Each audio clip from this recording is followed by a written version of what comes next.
Tonight, there will be a challenge to prove our superiority. Shane, Triple H, and Vince will see action in a six-man tag team match. The idea of the match was so insane, it really got the crowd hot, and it really was stepped out by him, but like, against Kane?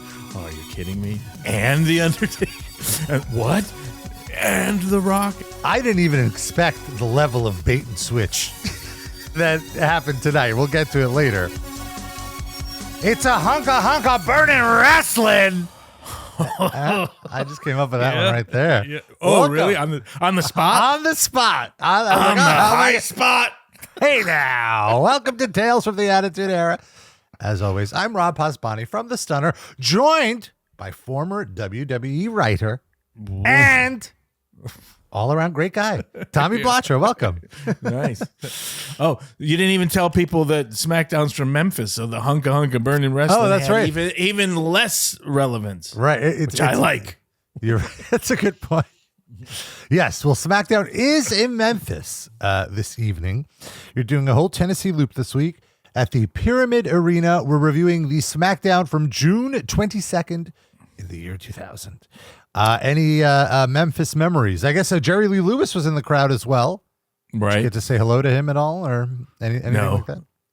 He's crabby weird. I hung out with him and his wife once, oddly, at the Rock and Roll Hall of Fame inauguration. Like Conan O'Brien did a remote there. It was pretty weird. It was just like this big tent at this concert at the old ballpark. And it was kind of like haphazard and weird, but just like, all apologies to Cleveland, but it just seemed like there's more music stars here than everyone, and just like a weird shitty buffet table with tea, and just like they just wanted to get out of there, but it's like, oh, there's Ron Wood. Oh, that's weird. Oh, there's Bruce Springsteen. Oh, who's sitting here? This is Jerry Lee Lewis's young wife. Oh, she's funny. Oh, hanging out, I guess. And then, here he comes and sits down, next to me on the couch. It was very odd. Anyways, no, did not hang out with Jerry Lee Lewis, but that was hilarious to see. And my memories also of the Pyramid, odd place, fun, a little different. And one of those things where we knew, the crowd's going to be hot. Have to put the King in, have to do something. But Memphis, I can't remember. I think they were only there at house shows. I can't remember a Raw from Memphis in a while, and I can't remember a show from the Pyramid. Very kind of a special show, very kind of an odd place, and just a hot crowd. So half your battle's done. Yeah, the crowd made the show easy, I think, for you guys, because there was a bit of questionable booking here. But you're on the way to the you're near the final lap of this King of the Ring promo cycle. You just want to get it over with. well, no, it's more just like fundamentals. Yeah. Lots of gaga. Memphis is hot.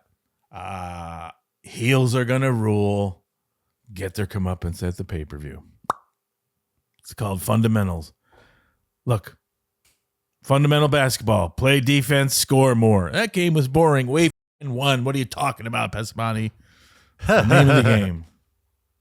All right. Well, let's go through it, and then I'll point out a few things where yes, you're 25 years later. I'm nipping it. What about this? Yes, 25 years later, nitpicking for sure. And of course, again, the caveat here is this is still miles ahead of WCW. There you go.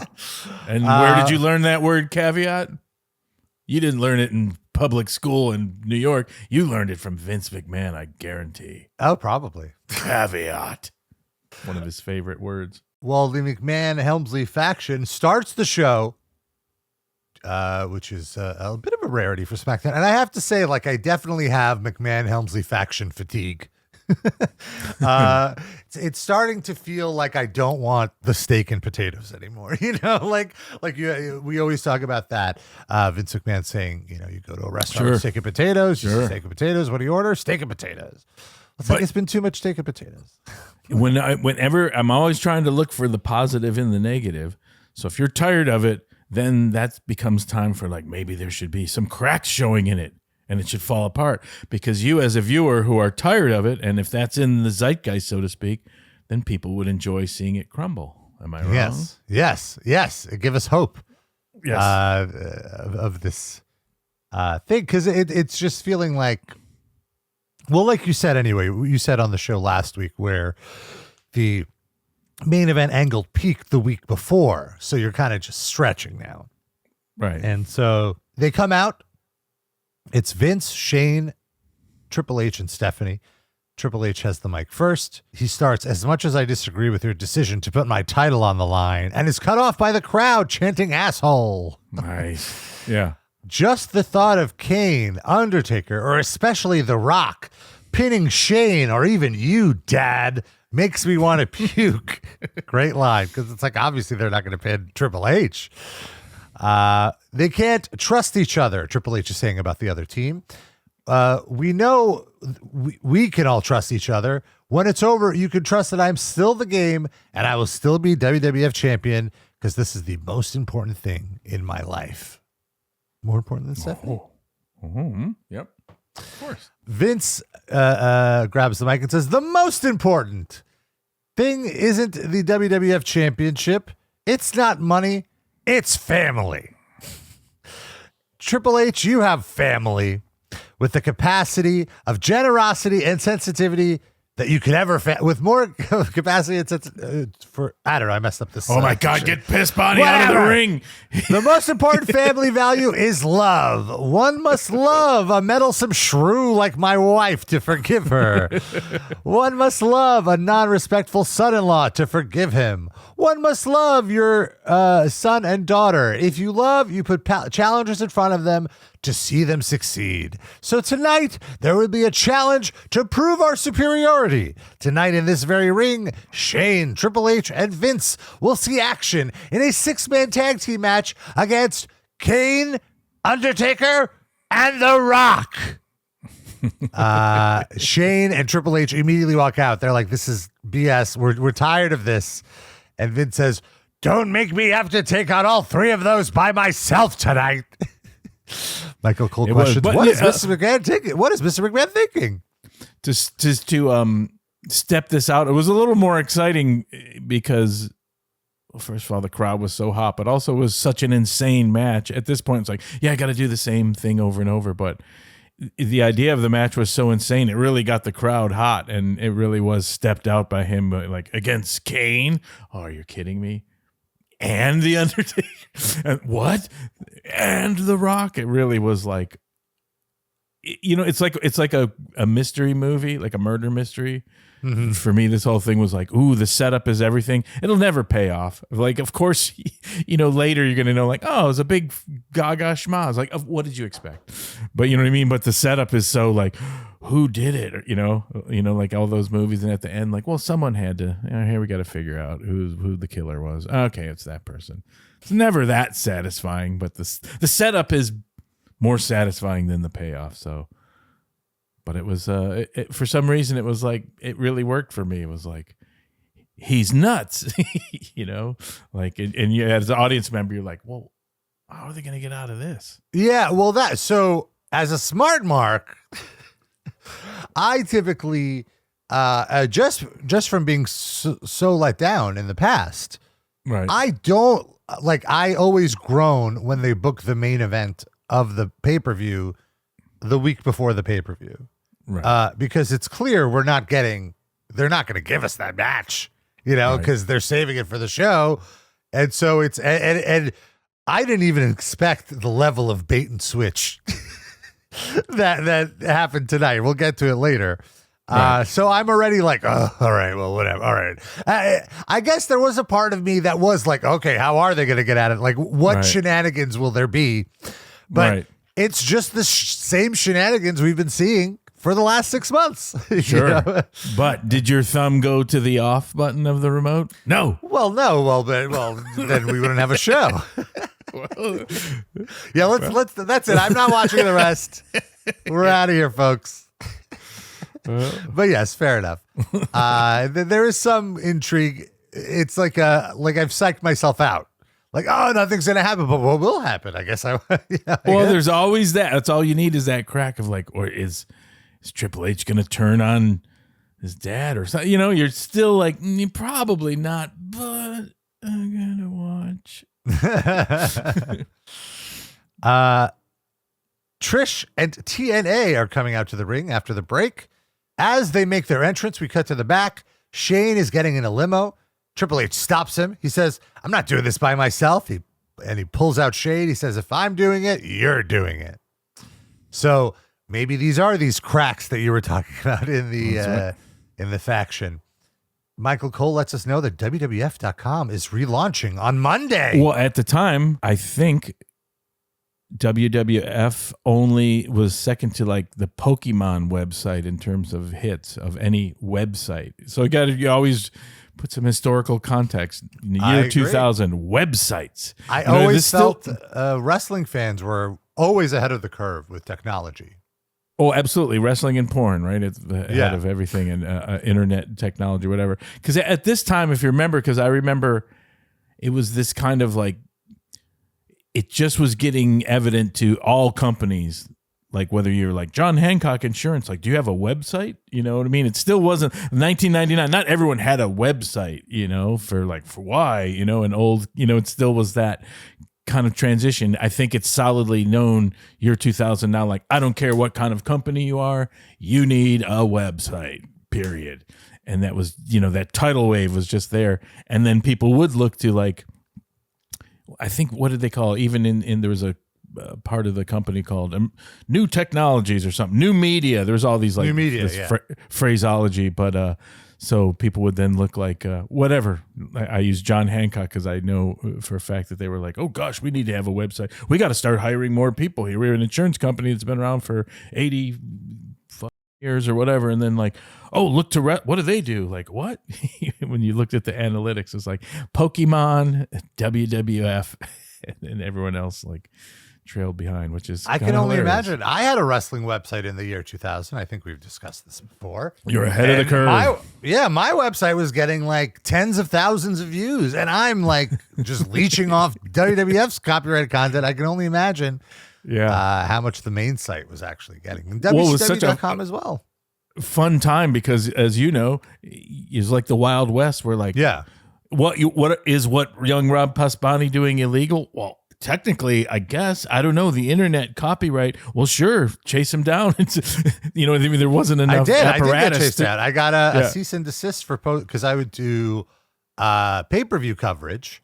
Right. And the bandwidths were much lower back then, so we couldn't post videos. There was no Twitter posting moments from the pay-per-views. So what you would do is you would just post screenshots. So I would post live updates with screenshots. I would take like 1,000 screenshots of a pay-per-view and do live results at the same time. And so I got a cease and desist that I couldn't use the images anymore. Did you get it right away, or you existed for? Oh no, I existed for quite a long time. It was in like 2000. There was a crackdown in like 2001 or so. Right, yeah. Oh, yeah. There was a whole industry that formed.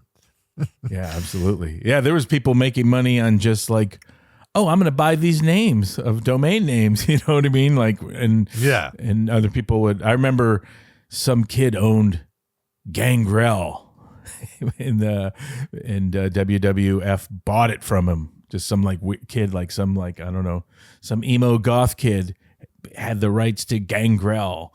And they were like, and then they named Gangrel, and Gangrel got going like, okay, now everyone needs an internet presence or whatever. And like, okay, oh, this kid owns Gangrel. But I remember them saying too, like some kid got paid like $10,000, but it was like a junior high kid, back in the day. Fun times. It was a good industry. Now that I believe that's illegal.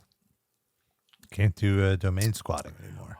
Just give it up. I guess it's a weird gray area. You have to then prove that, like, no, I'm doing something with it. Mm-hmm. So you can. There is a gray area of like, no, my dog. Look, oh, here's my Chihuahua's name Gangrel, and I took a picture of it. Then, okay, well then, you know what I mean. You can squirrel away. I'll allow it. If you owned a domain, let us know. tftattitudeera@gmail.com. So it's after the break. TNA are in the ring. TNA and Trish. Trish looks phenomenal. She has like a snakeskin one piece on. And they take on the Hardies and Lita. They're officially linked up. They look like $1 million straight from Central Casting, as our president would say. And good song. Sometimes we don't talk about it enough. Sometimes just like that that drum roll and that just that fill and that feedback guitar and that building, and they come out and it's like, yeah. And it's just that's like a license-free music. It's so funny. Yeah. It's a mixed gender match. Is the name of it. And it's interesting because it's like the men can face the women in this match. Sometimes it's in a mixed match. If the women tag in, if one woman tags in, the other woman has to come in the ring, but not in this one. Right, no, because they're capable. The match starts with Lita snuffing Trish and then chasing her across the ring to start the match. The Hardies are in control, doing all of their signature high flying before Albert cuts them off. And then they get the heat. Trish tags in, attacks Jeff. She shoves Lita off the apron and immediately tags out. Lawler is hazing Jeff about the true colors of his hair. In a weird way, I think this gets over Jeff Hardy because like Lawler sounds like an old man. Yep. Like what's with his hair? Like what's his real hair color even? Trish tries to attack Matt from behind, but Lita grabs her. Matt gives Test a twist of fate. Lita gives Trish a test of fate as well. And then Lita stacks Trish on top of Test in the corner, and Jeff does a swanton bomb to the both of them. We think this is the finish, but no, Albert breaks it up. All the men are on the outside fighting. Lita grabs Trish, who's still selling the swanton bomb, and puts her in position to eat one of Lita's signature dangerous moonsaults. She has the visual 3, but the referee is nowhere to be found. He's outside with the men trying to break them up. Albert runs in and gives her a choke slam bomb. And it's like a power bomb in a choke slam position. And then rolls Lita over. Rolls Trish on top of Lita. Let's keep this PG, folks. And Trish gets the win. Yeah. Good match. Good heat. Very good match. Very interesting. Yeah. And, this is the first. This program is just starting. So you want to give the heels the first win. Keep it going. We get a recap of the angle with Patterson and Brisco on Monday, where Patterson defeated Brisco for the Hardcore Championship. And then we cut to live. Brisco is backstage looking for Patterson. He says, I'm going to scout that no-good Frenchman. Patterson's French-Canadian. We see Jerry Lee Lewis in the crowd. I've always heard that he was a legit wrestling fan. And a few years ago, you might recall, Vince McMahon tried to, or did name a pay-per-view, a WWE Great Balls of Fire. And he thought he could just get away with it until Jerry Lee Lewis's estate called and were like, excuse me. And then they had to pay a bunch of money to be able to use the title, and then never did it again. Yeah. We see a graphic for the quarterfinals of the tournament. I was reading in the Observer that during this week, there was some hubbub that you wanted to change the brackets a little bit. Do you remember, in general, do you remember coming up with the brackets for the King of the Ring? Like, how did that go? No. How about this? Okay, it's this. How about that? All right. Well, wouldn't it be better if this versus that? Okay. Well, what about this for that? Isn't that bump with that? No. All right. Fill in the names. That's pretty much how it goes, folks. Gotcha. Yeah. Okay. Yeah. Because then I guess there was a little debate, though, just because of how. Because so I feel like so the matches are Jericho versus Angle, banger. Mm-hmm. Then Crash versus Bull, not banger. Benoit versus Rikishi, based on what we see later, this will be a banger. And then Val Venis versus Eddie Guerrero, probable banger. But the Crash versus Bull one really sticks out to me as kind of a weak match. Well, you know what? You got to look at it this way. It's like you start doing all the different permutations and something's going to end up like you say what you think is a stinker. But at the same time, then what do you do? Kind of get it out of the way fast, or give them the opportunity to be like, hey, you're looked at like a stinker.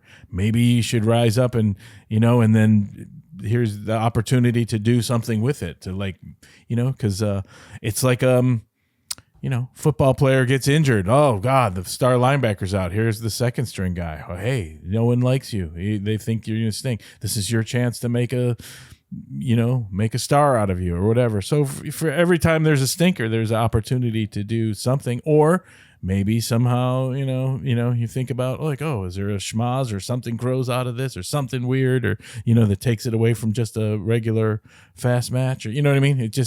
There's always a positive within the negative. You just got to like try and find it. So, and sometimes it's like, yeah, whatever. Does that make sense? Yeah, no, I get it. And I'm curious how it pays off. I will say, like, I'm sold on the pay-per-view. Yeah. And as disappointed as I am in the main event, I'm curious what goes down. Sure. And it's like even NCAA March Madness. There's always like stinker games that end up being legendary. There's also like, just underdogs that, are like, whoa, what is that team doing here? Oh, we thought that was going to stink. It didn't. So. Well, I guess we'll see if this match stinks or not next week. Yeah. We'll follow up. No match stinks yet until it's over. Right? Yeah, that's true. Even the Mulkeys versus the Gladiators. Edge and Christian come out as Fat Elvises. This is a very memorable costume that they wore. I feel like this got replayed to death on recaps and like these music videos that they would do. Yep. This is an iconic Attitude Era moment. Jerry Lee Lewis in the crowd is loving it. He probably he did know Elvis, I'm sure. Oh, I'm sure. Yeah, and so Edge says that they are that they're Fat Elvis and really Fat Elvis. Shame is we wouldn't know how Fat Elvis would have really been because he's dead. Just like this town. Yeah. And then they give a little hunka burning love pose, Yeah. 5-second pose, and then Too Cool come out. And I think because of all the Elvis heat, they got a even bigger pop than they would have. They got a huge pop. Too Cool. And the Brian Christopher angle. There's some smart marks all over Memphis, right? That's true. And I'm sure Scott Taylor also worked Memphis as well. So yeah, these are the hometown boys. Yep. And so it's Christian versus Grandmaster Sex A. And we learned that at the pay-per-view, Too Cool will be facing Edge and Christian. Fun match. The crowd is really into it. Sex A about has the match won. He's going for his top rope leg drop. Edge tries to run in with the ring bell, but Scotty Too Hotty cuts him off, doesn't let him get in the ring, and wrestles the ring belt away from Edge. At this point, the ref is distracted with Scotty telling him to put down the ring bell, allowing Edge to sneak into the ring and spear Brian Christopher. The ref now turns around and is telling Edge to get out of the ring. At this point, I'm like, well, if the ref sees that Edge is in the ring and that Sex A is down, this should be a disqualification. But no, he's just distracted with Edge as Christian tries to get the pin. And then Scotty runs in, gives Christian the bell shot, and then flips over the pin, and Sex A gets the win. So I wasn't into this finish. So you were annoyed at the refs being out of position? Yeah.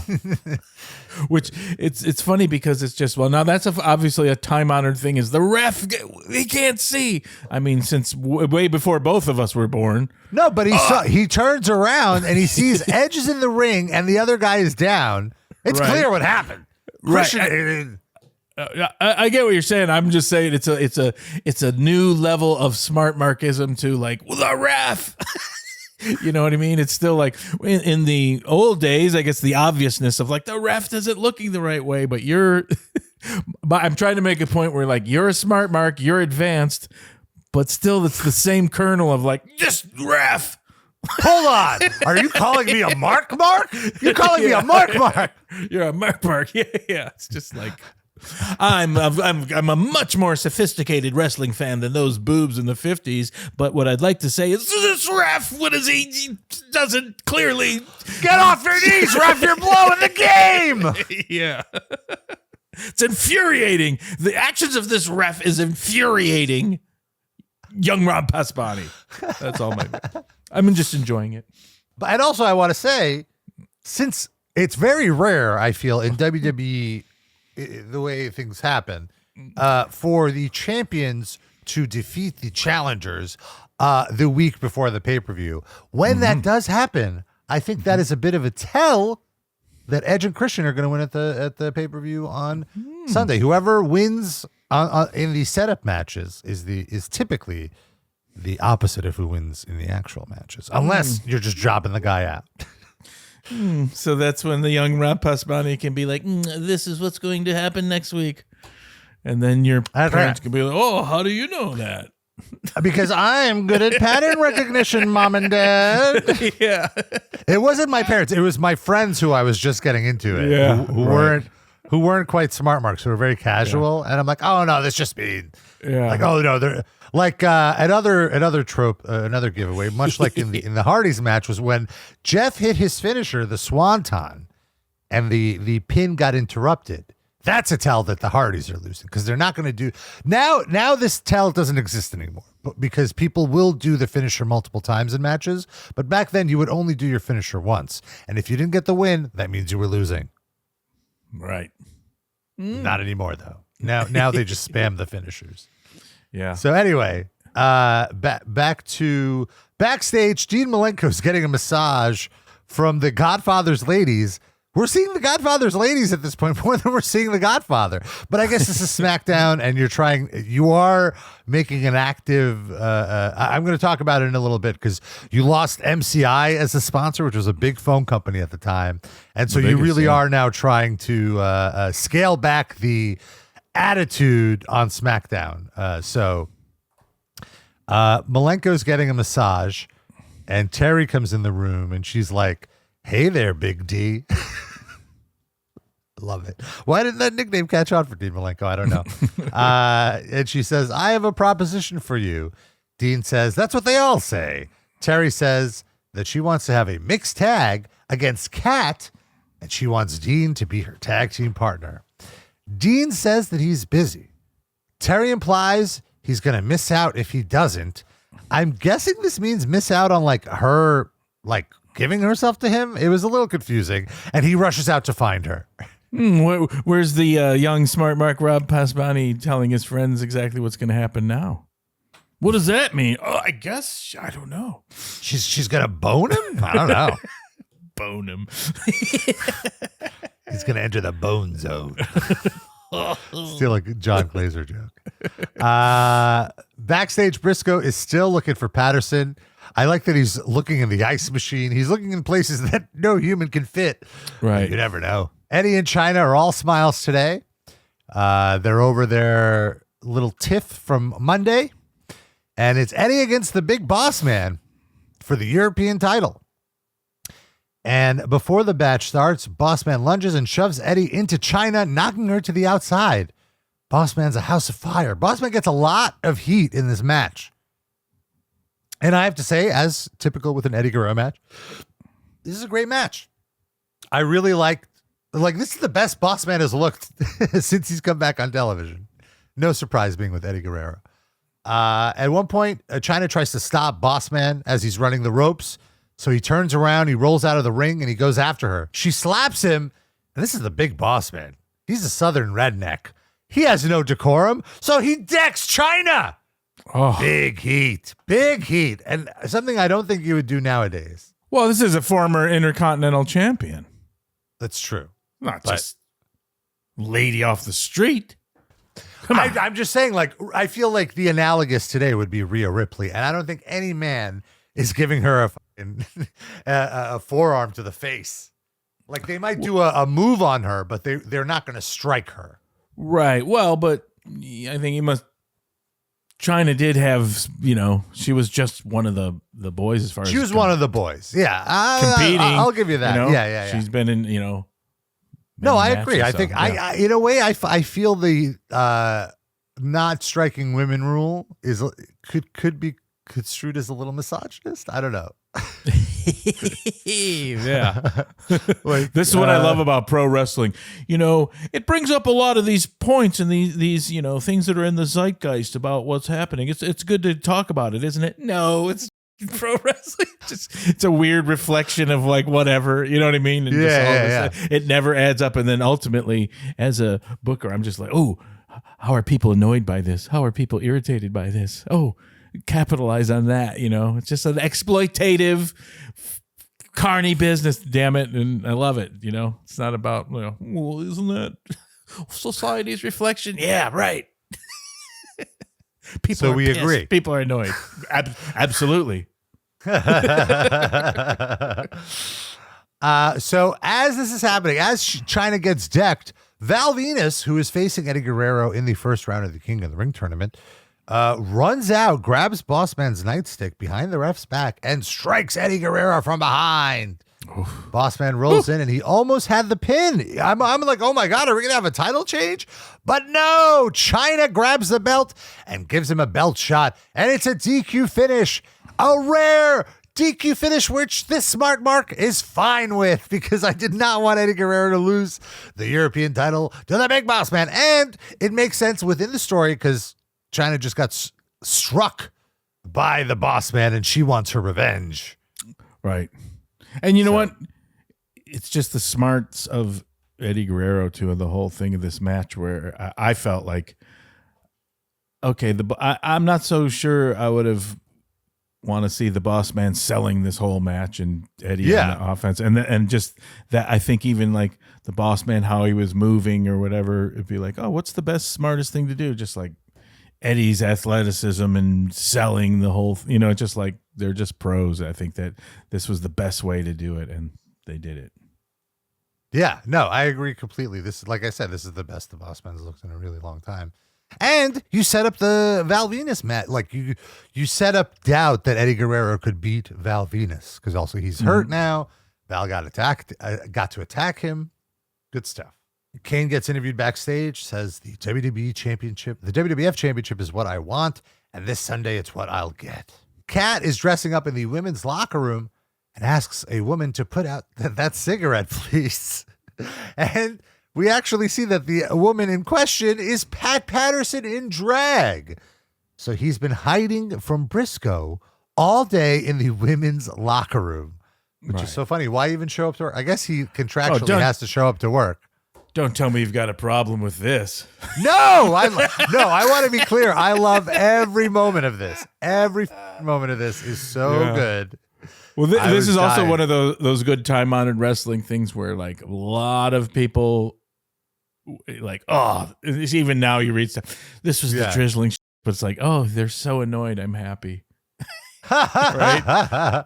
It's just like, well, there you go. No, I was very impressed with how you ended up setting this up because I had no recollection of what the setup for the evening gown match was, but this is perfect. Like this actually is a logical way to set up this match. Easy, you're going on some weird territory there. Okay, we'll get there. So we're in the women's locker room. Kat asks Patterson to put out the cigarette. Terry comes in and says they're having a mixed tag match tonight. So there's 2 mixed tag matches tonight. And Terry found a partner, and she hopes Kat can find a partner. Otherwise, she's out there on her own. Where is the State Athletic Commission allowing these sort of things? I agree, yeah. Kurt Angle is backstage, and he's excited about being on the cover of the WWF magazine. Steph walks by, and she sees and congratulates him and wishes him luck in the King of the Ring tournament this Sunday. He says, "Thanks, Steph. I can't wait to win the tournament and beat your husband for the title. Bye." And she's like, oh, wait, I don't know about that. Very good. Very good stuff. We have Rikishi versus Chris Benoit.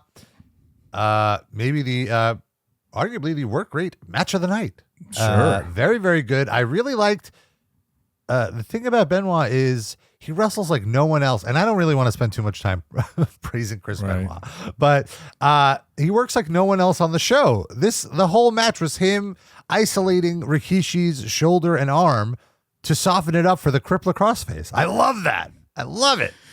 Yeah, what do you say? I mean, he's tremendous. And even the whole thing too was like, oh, if he loses here, we'll set him up as like a lone wolf unhinged, insane solo, which now is just so like, awfully prophetic or ironic or however you want to put it. But like, yeah, that was it at the time. Very, very, very good. And I really like the match. The crowd was super into it because they didn't want Rikishi to lose.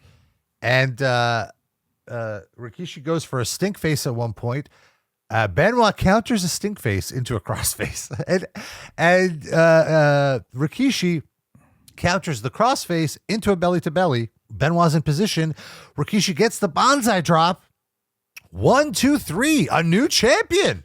I was surprised. Yeah. I did not expect this. And also just because, the pay-per-view, you don't typically change a title the show before a pay-per-view, although this is a unique pay-per-view, obviously. There's no title defenses. And also it's like, give him something surprising. And also I think, it's like Benoit certainly was going to get pushed more because of his abilities. So this was kind of a thing to be like, have him lose and have him go on that, like that kind of like, you're always looking to be like, who can go on a solo tear, a la Steve Austin, but he's a little more, unique because he's like just, not as, fun about it and just like more unhinged in solo. And it was like perfect for it. And also what a weird, great match. Just like the physical ability of two totally different physical types, Benoit, powerhouse, but small and in a way, you know what I mean? And then Rikishi and just that, a lot of times those kind of like physical, different body types don't always mesh into a great match, but these two guys are just great. So no, they worked really, really well together. So Too Cool come out to celebrate with Rikishi for the winning the title, and they're dancing. Benoit attacks all three with a chair. Cole calls Chris Benoit the silent assassin. Gulp. Benoit locks in a crossface on Rikishi until the refs come out to break it up. And they let us know that these two will be facing each other on Sunday. So another match set up for Sunday. This is like some good last minute hot shot setting up. RC Edge recaps the angle on Heat last week where Jericho cost Hardcore Holly the WWF title when he attacked Triple H on Heat to undo his herbening. And this, of course, leads to Holly versus Y2J tonight. Hardcore Holly gets a little bit of mic time, says he's going to get payback. And this was a fun competitive match as well. This was another great match. And in general, I realize there's been a lot of great wrestling on WWE TV this week, like way more than normal. Yeah. You mean superstarring. We don't use the word wrestling. It's superstarring. There's some great performances by the superstars. Yes. Some great sports performances by these entertainers. Right. Stephanie eventually comes down to huge heat and whacks Jericho in the back of the head with her title. She's walking up the ramp to celebrate, but no, it's a kick out. Hardcore Holly can't finish the job, and eventually Jericho wins with the lion salt. I think this might also telegraph that Stephanie might help Kurt Angle in his King of the Ring quarterfinal match against Jericho. We'll see. See next week. Backstage, Kat is talking to Taka Michinoku, who we rarely see on the main shows. And she's like, hey, do you want to be my partner? And Taka goes, oh, you want Funaki to be your partner? And she's like, no, I want you, Taka. I want you to be the partner. And so Taka's her partner. So then Kat and Taka Michinoku come out after the break. They're entering the ring. And then Terry and Dean Malenko enter. Immediately, Dean Malenko attacks Taka Michinoku, suplexes him on the steel stage, taking him out of the match before the bell even rings. Terry mocks the Kat that she's all alone, 2-on-1. And then Jerry Lawler's like, no, this isn't right. This isn't fair. At one point, Dean Malenko's cornering Kat, and Jerry says, someone has to do something. And this is too much for me to witness. And so the King gets up and he joins the match. The crowd goes nuts. This might have been the biggest pop of the night, maybe second only to The Rock, but definitely up there. The King is super over in Memphis. And look, I I love the King. I love the King in this era. And he was great. One of the best working punches in the business. And he goes to town on Malenko, and the crowd loves it. He hits a suplex. Malenko tags out. Terry is hesitant to come in, so Lawler pulls her in, and the Kat rolls her up, and they win the match. After the match, Malenko immediately attacks Lawler and throws him into the corner. He throws Kat into another corner and holds her back, giving Terry the opportunity to give Lawler the Bronco Buster. I don't think the cameras quite caught what the joke would be, which is that after the Bronco Buster, instead of selling, Lawler would have been like, this is the greatest day of my life. I just got a woman's crotch in my face. It didn't really come across, the joke. The joke didn't really come across too well, but still, Kat eventually low blows Malenko, throws Terry out, and she and Lawler celebrate. A fun moment for the local crowd, and it came off great on television. And the real life relationship for all the smart marks. That's true. For young Rob Pasbani, they're actually together. Hey, I just want to let you know that's actually his real girlfriend. They talk about it online all the time. Because he's talking about websites. I remember Jerry Lawler was one of the first wrestlers to have their own official website. Him and Jericho were like some of the first ones. Yeah. And the Kat was very active on there. I remember she had a digital camera, and she would always upload these really interesting candids, behind the scene candids of wrestlers just goofing off backstage. Yeah. They're still all over the internet. You can look them up. So yeah, it was very well known. It was not a secret that Kat and Jerry Lawler were dating. Backstage, the Fink finds Gerald Brisco, and he says that Patterson is hiding in a dress in the women's locker room. Brisco says, well, how the hell am I going to get in there? And Fink says, I have an idea. And he whispers into Brisco's ear. I'm so excited. Then Road Dogg and X-Pac are out. Last week, they threw you off the ring in a dumpster. That makes us the kings of dumpsters, says Road Dogg. Last week, we put him through a table, so we're the kings of tables. X-Pac guarantees they will not put his woman, Tori, through a table, and you can take that to the bank like your mama does with a welfare check. Nice. Very 90s kind of insult, because nowadays those welfare checks are direct deposit. You don't have to go to the bank. They're just in there. Just something to think about. Anyway, the match is Devon against Road Dogg to set up this handicap dumpster tables match at the pay-per-view this weekend. A very quick match. The whole point of it is just to an angle. Once again, the ref is distracted because Bubba is stalking Tori on the outside. X-Pac comes in and just costs Devon the match. Road Dogg steals the victory. And then it's just like a schmaz. The Dudleys gain the advantage. They tease throwing Tori through a table, but of course that's not going to happen before the pay-per-view. Road Dogg sneaks in and attacks with a 2x4, getting Tori out of dodge. We cut to the announcer, Tony Chimel, and there's some mic feedback, some mic issues, but he makes the announcement that the winner is Road Dogg. This does not sit well with Bubba Ray Dudley. He's upset about the mic issues. He's upset about losing. He just doesn't like Tony Chimel, so they put Chimel through a table. Yeah, why not? Give the crowd something. Yeah, I guess the Dudleys needed to retain some sort of heat. That's a good thing to go to. It's always fun to put a side weirdo through a table. Yeah, absolutely. And added benefit is the Fink got to call the next match, which is really nice. Mic issues, maybe the pyramid, the weird shape of the pyramid. I remember somehow learning that someone said somewhere, it's the 10th largest pyramid in the world. Wanted to put that in a promo somehow, like the 10th. It's like hardly a boast. Welcome to the 10th largest pyramid in the world. There's only 9 larger pyramids. Yeah. In the world. Maybe there's more now. This was back then. It's true. There's probably more Bass Pro Shops. Bass Pro Shops. Bass Pro Shops. Oh, you're right. Oh my God. Bass. A guitar shop.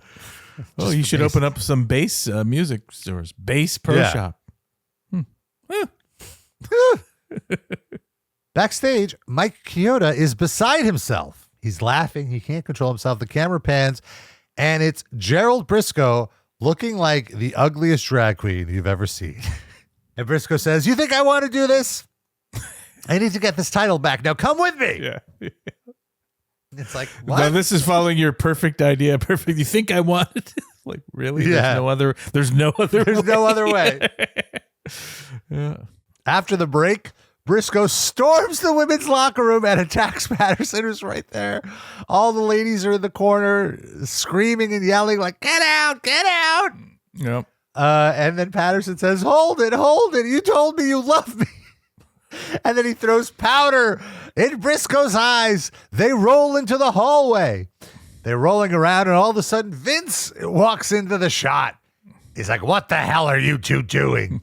And as soon as he asks, they drop they stop fighting. They separate like two children getting caught. And he asks, you like rolling around in dresses? No, Mr. McMahon. Well, you've given me an idea. This Sunday at King of the Ring, it's a hardcore evening gown match. Why now get out of here. Yeah. Then Patterson quips, you old drag queen. This was great. I'm so on board for this. I know, like you said, a lot of people did not like this and found this to be a giant waste of time, but I was incredibly, incredibly entertained by it. Well, also, yeah, it's one of those things where like, okay, hours long pay-per-views, hours long shows, Whoa, Yeah. this is a waste of time. It's like, well, yeah, it really detracted from whatever movie. Yeah. Plenty of orchestrated, fine athletic prowess matches in the past 20 years that aren't talked about. I agree. And this is, so there you go.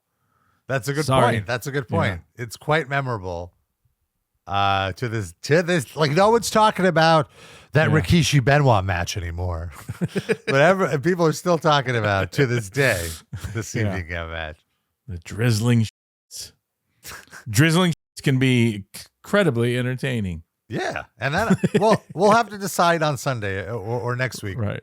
Yes, if the match is in fact the drizzling. I don't think it would be, but we'll see. We get a Rock promo, and he says, just as sure as Jerry Lee Lewis is here tonight, The Rock has great balls of fire. Huge pop. Jerry loved the reference. They cut to him, and he's having a great time. And he tells the McMahon-Helmsley faction they're going to get their asses kicked, not once, but twice, tonight and then this Sunday. And then this Sunday, The Rock's era begins when he becomes the new world champion. If you smell what The Rock is cooking. Solid promo, good piece of business, as you would say. Nothing more needed, really. Well, the pops get so huge for him, and there's like, stop, what do you do? Yeah.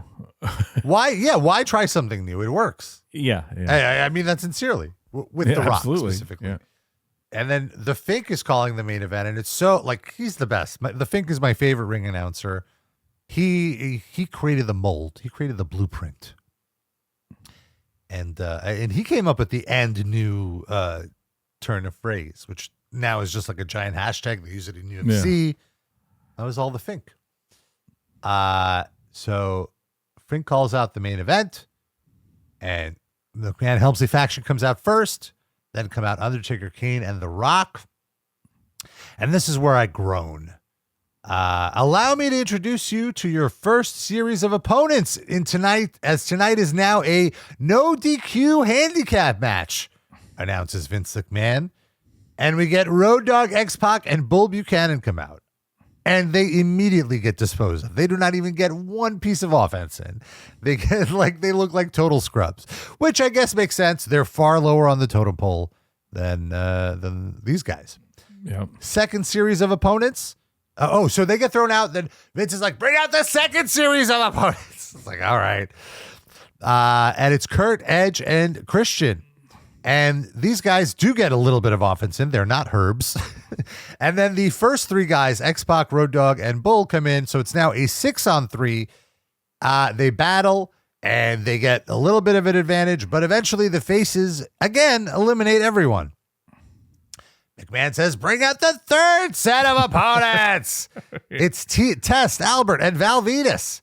An immediate rock bottom to Val Venis. He doesn't even get a punch in, and he has to sell. And now he's not warmed up. You're right. Those guys are warmed up, and they're already, Now it's 9-on-3. The action falls to the outside. TNA suplex Kane through a table. Undertaker's being beat up by 6 guys. In the ring, it's the McMahon-Helmsley faction beating up The Rock. Triple H pedigrees The Rock, puts him in position for Shane to hit an elbow drop, and then in position for Vince to give a people's elbow. A billionaire's elbow. A corporate elbow, a billionaire elbow, yeah. And then Vince gets the pin. The show ends with Triple H and Shane propping Vince up on their shoulders and all of them mockingly doing the smelling of what The Rock does. And so the heels stand tall. I think why I didn't like, I don't want to say I didn't like this. I did like the last 2 minutes. I liked Vince getting the pin and the mocking, and obviously the heels have to look strong before the pay-per-view. What I didn't like is this trope or whatever has been done to death these last few months. So it's just, like I said, it's just too much steak and potatoes. It's too repetitive, and it's just, this is now like the second time in this pay-per-view cycle where you promised a main event and you did not deliver. So that's fair. Although if you're sitting there, okay, a couple things. If you're in Memphis sitting there, at least you get to see like, oh my God, 9 people came, 9 wrestlers came out. Oh, it's so ridiculous. That's true. And frankly, boy, this could have been real drizzling shits, but at least it was like metered out, like, and now this, and now this, and now this, even though it's the same old thing. And you're right. It was presented in an exciting way, even though like I was like, not again. But it did get exciting. I will concede that. It did have like a pace. And then what saved it a little bit too was like, frankly, and I wonder, it kind of looked like it was to see McMahon awkwardly, running. You kind of felt like, sometimes you see a lot of stuff in these matches and you're like, oh, these guys are such pros. And, like The Rock, his style, he delivers it's always, I don't want to put a bad thing.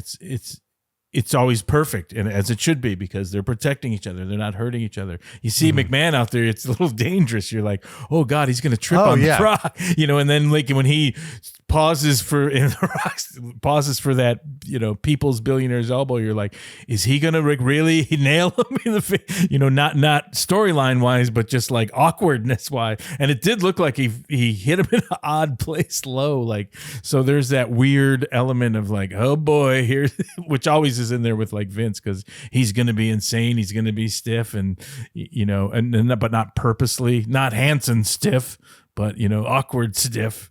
And that's it. I was thinking about that too when the match was announced at the beginning of the show. I was like, the danger here is like, is Vince? Is it safe for Vince to take any sort of bump before the pay-per-view? He might compromise the match on Sunday. Like the last time Vince wrestled, he fell off the top rope onto the floor. So I'll give you that. There was that, and it was cool to see Vince give The Rock. Like, I do like that heel heat of like the corporate non-wrestler giving the wrestler that wrestler's finisher. Like, that's great heat. So that I concede, but it was just, and you get to see the, what they have to, it builds those guys up, in a fundamental way, whether you like it or not. Like, oh my God, 12 wrestlers that, or whatever to take them out. And, he gets Kane thrown through a table. So it's, it's a little schmaz plus, right? Yeah. But I'm ultimately ready for this pay-per-view. I think everyone's ready for this pay-per-view. Let's use a different than the steak and potatoes. It's pizza again, which is always good. Even shitty pizza is good.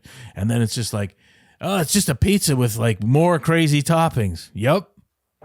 You going to have a slice? Yeah. Yeah. Yeah, that's fair. Really? Hamburger, sausage, mushrooms, Papa John's? and Are you not pesto gonna have any and Papa bacon. On it. Yeah. And so I wanted to quickly read a few notes from the Observer, since we didn't have time on last week's show. But yeah, like I mentioned, MCI said that they're pulling all advertising off of SmackDown 2 weeks after a presentation by the Parents Television Council to the company's board of directors. And on the June 15th show, which was the previous SmackDown, when Christian used the term blows as slang and referred to the shitty, it was edited out, if you remember. And I was like, why would they do that? And it's all because of this threat of more advertisers being pulled. So, like the WWE is being extra sensitive, extra careful. Yeah, it's a mess. I mean, they are and they aren't, in the sense that, like, it's really just something to deal with, frankly, because there's no, like, often in my whole career and like standards and practices, it never makes sense. You know what I mean? So really, when you like add it up, if you're an alien that came down and like, so what's the problem here? Well, he said this word. Well, that's weird. But what about all these like scantily? That's fine. Well, isn't the whole thing you know what I mean? There's just so many weird ups and downs. So it's all about this L. Brent Bozell and this kind of political things. And okay, this happened and that happened. All right. So, you know what I mean? It's not, it's like, yeah, here and there. Okay. Yeah. Leave the Godfather off, but yeah, have a massage. And that's fine. And there's so many odd things that, like, that were so misinterpreted by the other side. Let's put it anyways. Like, so when you really break it down, no pimp wrestler. It's okay for his hose to be giving multiple massage to the guy. That's fine. You know what I mean? And it's often like that, like especially in American TV, like, most kids see depictions of 10,000 murders by the time they're in junior high on TV. But, he said blows, or whatever. So, I mean, there's my diatribe. So, fun and then stuff. the only other thing I wanted to mention is that the USA Network agreed. This lawsuit is ongoing now because this year. WWE's contract with USA Network is expiring, and they want to move to Viacom. They want to move Raw to Spike, Heat to MTV, blah, blah, blah. And USA Network sued them because they had the right of first refusal, which means that if WWE got an offer, USA had the right to match it. And USA's argument was that they did match it, and WWE wouldn't accept it. And what's crazy, too, is how little USA Network was paying for WWE at the time. They were only paying $5.2 million for all the programming a year. That's for Raw, Livewire, Superstars, and Heat. So Raw, and then 3, tape shows. But to put that in perspective, WWE Raw today gets $500 million a year just for Raw for Netflix. Right. So they get what they got in a year. They get more for one episode nowadays. That was bumped up to $26 million by Viacom. Yeah. Interesting. Well, you're seeing this transition, like we talked about this show too, of like how wrestling worked. Like forever, even when it was regional, wrestling was like basically, the shows are just an advertisement, so to speak, to get people into the live gate, right? That's how, like, usually we'd see squash matches, and then they go, that's where the money is. The money's in the live gate. And then there's this transition, when I was there even before, it's like, oh my God, this is great. The live gate pays all the production, and there's money from the networks, and there's advertising money too. And now it's segued into more like, well, the TV deals are the money, like in football or whatever too. Like, yeah, okay, there's a live gate and there's all that. But now there's merchandising and this, that, and the other.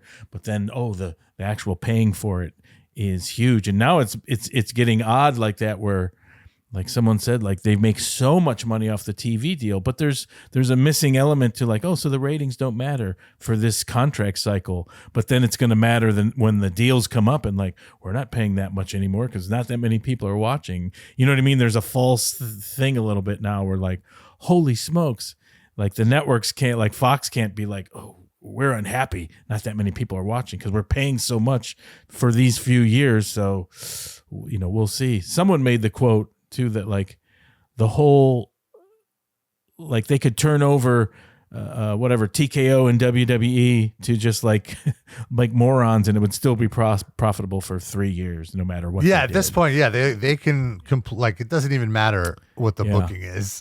Yeah, it's crazy. But so in a way, it affects the kind of like the booking, because like Absolutely. When I was there, it was still like, oh God, there's pressure. And this is changing too, because like, oh, there's no more competition from WCW. So things changed. Nothing was as good as like when the Monday Night Wars at the peak, like, oh, we got to watch the other side, and there's competition, and people are, happy and excited to be there, and there's a team thing, and like, what are the ratings and all that. As much as of a pain in the ass that is, like some of that element is gone. So we'll see. It's always evolving. It's always interesting, but that's like a huge part of it. The how the money rolls in. So, well, to that point, they started arguing over specifics.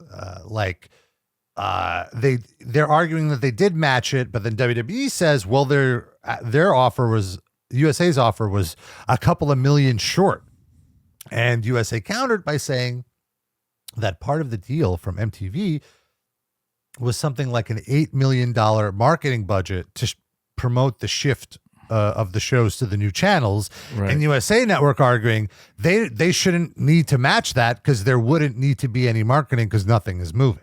Lawyers. Right, lawyers. Like really bugs up. But then here's the fun stuff. Vince McMahon testified that the USA Network did virtually nothing for WWF and complained that USA greatly underpaid for programming, as Viacom's offer was 5 times the amount for the same programming.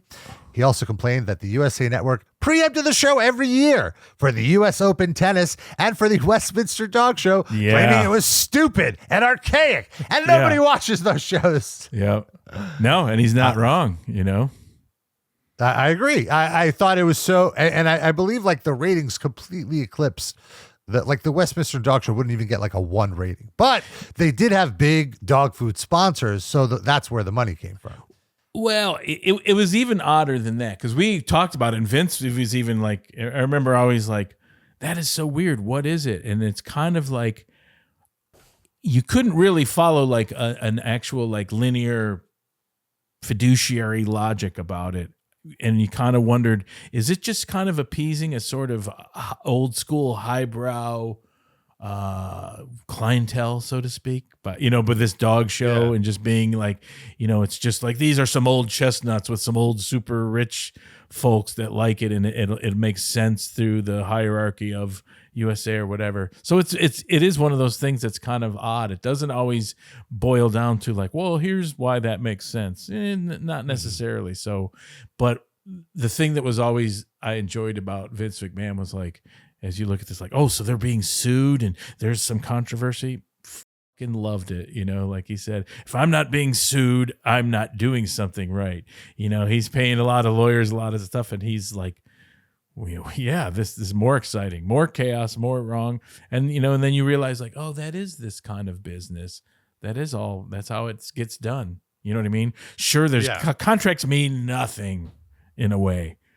You know what I mean? So absolutely. Yeah. And so, but the most interesting part is within this lawsuit, it came out that the head of the USA Network snickered at Vince when Vince tried to buy the Sci-Fi channel and program it. However, the USA Network did propose launching a new station that they would call Man Cable Channel, based around WWF wrestling and the XFL, which of course never happened, but very interesting. And that's essentially what Spike became. Well, Man Cable Channel. Oh, yeah. And there's the other funny thing is MCC. We're still in the era of, when I worked there, you got to remember, wrestling, you're going to for wrestling. Wrestling was like looked down upon. Even though, like, this is entertainment, this is network TV, this is, or what have you, this is Viacom, and like, really, you know what I mean? It's all pretty similar, and so I can see that kind of like, this guy he thinks he can buy a TV station or buy a network from us and do that, when in reality it's like, well, yeah, guess what? Wrestling's potentially or arguably one of the top TV mainstays of all time. Was on TV right at the beginning of TV, in the 40s, and one of the most solid contributors, maybe arguably the most hours of anything besides news is, wrestling. It's right up there. So it all makes sense. And then also their counter. Yeah. Well, it's ridiculous. And they even, come on, the Sci-Fi channel. TV, sometimes you're just like astonished at the boobery. Like, well, it's a Sci-Fi channel and it's about science fiction because people like science fiction. Okay. Then if you remember for a while, like, well, no one's watching. Let's put Cops reruns on. Okay. And then, the marketing of Sci-Fi is weird. Let's we have the brand that people still know. Let's change the spelling to Sci-Fi. SCYFY. SYFY. Yeah. Oh, because... Why? Well, we own that then. Yeah, we own that, and people can articulate that phrase Sci-Fi, but it's not science fiction. I'm like, what are you doing? And then it's just off in the, I remember going on the meetings about like, we want to start a late night talk show. And then everyone there at the channel was like, well, everyone hates Sci-Fi and they don't want it to be Sci-Fi, but should it be Sci-Fi themed? Well, we don't know. And it's just like, oh my God, this place is a mess. Just weird, just strange. So I wish you would have bought it. Me? No, I wish Vince would have bought it. Yeah, I wish you would. Yeah, I wish they would have given it to you. I'm giving it to that kid in the 4th row, Pasbani. Let him run it. He's the kid that's putting up all those wrestling pictures on the internet. I do find that would be Mr. McMahon, sir. We have this website, wrestlingarena.com. They seem to be posting screenshots of our pay-per-views. Shut it down. Yeah. Wait. Who is it? That kid? He goes to the shows? Buy him the Sci-Fi channel. See what he does with it. Folks, we want to know, what would you do with the Sci-Fi channel? Let us know. Yeah. tftattitudeera@gmail.com. I would, as a kid, that was like a dream job, to be a programmer of a cable station. I would put on the best reruns of sitcoms. I would know how to program. I would rock it. I would do like 6 hours of old Roseanne episodes. Sure. Till you get in there and like, well, we can't buy that, or that's part of this package. And how much does that cost? That's one of the legend has it. If you're a fan of Adult Swim, the legendary Mike Lazo, who runs Adult Swim, one of his claim to fames, supposedly in back in the day, was he bought Saved by the Bell as an early programmer for TBS at an astonishingly low price. And then because he had the wherewithal to know like, this is kitschy, or people will, and that blew up to be this crazy thing. And at a certain point, like they're airing double reruns of Saved by the Bell for no money, and everyone's watching it because they became Screech, and they became all these like pop icons. So I think that's how he just transformed TBS, because I remember that I would watch those Saved by the Bell reruns because I was the target demo. I was like 12 or 13 at home on the summer, and then they moved to like Roseanne, and they would show Roseanne in like a 2-hour block. They would show 4 episodes. Yeah. And it's basically like early binge watching, because they would be sequential. Yeah. So you'd go through the whole series, 4 episodes at a time. My sister and I would watch all of them. So good. Yep. So he kind of like segued from, I know he worked at TBS. It was an early like tape puller and like kind of setting up the tapes for commercials. So he came an in-house wonderful weirdo and became a TV executive icon. Based on so that. Cool, so. Yeah. And I mean, Adult Swim, that's a revolution. Yeah. Throw it through a table. Well, folks, we have King of the Ring coming up next week. We want your questions. Send us, what do you think about the current storylines, about all the steak and potatoes that Vince McMahon is giving us? Pizza. We changed it to pizza. Oh, and all the pizza. Yes, thank you. To all the pizza we're eating. Let us know. We'll be back next week to recap King of the Ring. I'm sure it's going to be really exciting. And then we're heading into like a really, really wild summer. This summer of 2000 is pretty crazy for WWE.